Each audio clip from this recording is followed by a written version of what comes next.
Bismillahirrahmanirrahim. Assalamu alaikum. I am your history instructor Amna Nawaz and I welcome to all of you in your class. My dear students, आज हमने B-Lift 7.2 पढ़ना है. I hope by now all of you have done with your bridging activity.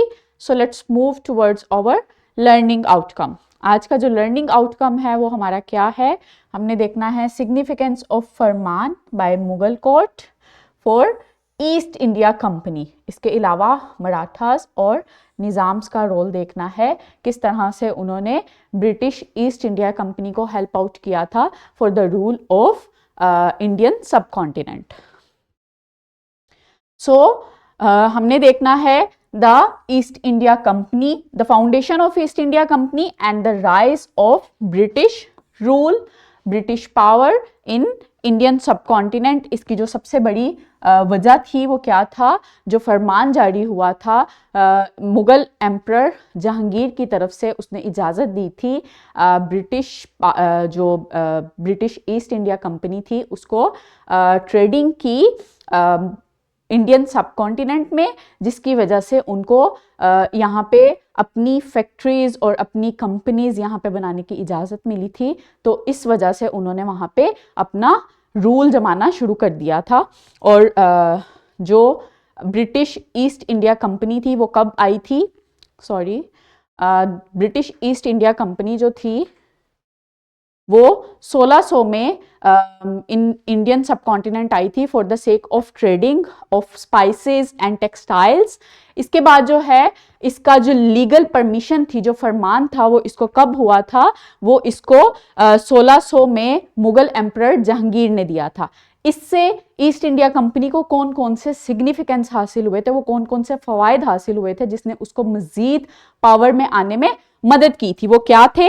इनको फ़ायदा हुआ था कि वो अपनी फैक्ट्रीज़ और अपनी जो वेयर हाउसेज हैं ट्रेडिंग के, वो वहाँ पे इंडियन सब कॉन्टिनेंट में बना सकें और वहाँ पे अपनी प्रोडक्शन को प्रोडक्ट भी कर सकें with the help of labour power of Indian सब कॉन्टिनेंट, और उन्हीं के रॉ मटेरियल से और उन्हीं की लेबर पावर से अपनी प्रोडक्शन बना सकें और फिर उन्हीं के साथ ही ट्रेड कर सकें और अपनी प्रोडक्शन को वहाँ से जो है वो दूसरी कंट्रीज के साथ ट्रेड कर सकें.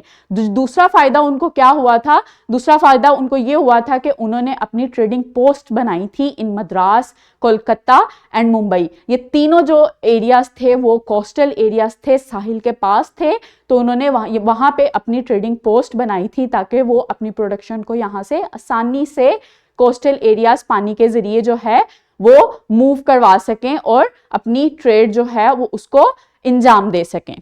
जो इसके बाद जो है उन्होंने क्या क्या स्ट्रेटजीज अपनाई थी, वो स्ट्रेटजीज ये थी कि उन्होंने टेम्परेरी अलायंसेस बनाए थे, अपने मददगार बनाए थे मुख्तलिफ एम्पायर्स को. जो दो थी वो मराठास और निज़ाम्स थे ऑफ हैदराबाद. इन्होंने मराठास और निज़ाम से हेल्प ली थी, उनको अपने अलायंसेस में शामिल किया था ताकि वो वहाँ पे जितनी भी ताकतें थीं, जितने भी रूलर्स थे, उनके साथ लड़कर वहाँ पे अपना जो है वो इजारादारी अपनी कायम कर सकें. सो इस तरह से ये मुख्तलिफ स्ट्रेटजीज अपना के जो है वो ब्रिटिश ने अपना रूल कायम किया था इंडियन सब कॉन्टिनेंट पे. So my dear students, next is your formative check and your worksheet, and the last one is your formative check and your thrive for your practice book. I hope all of you have done well. We will meet in our next session, inshallah. Allah Hafiz.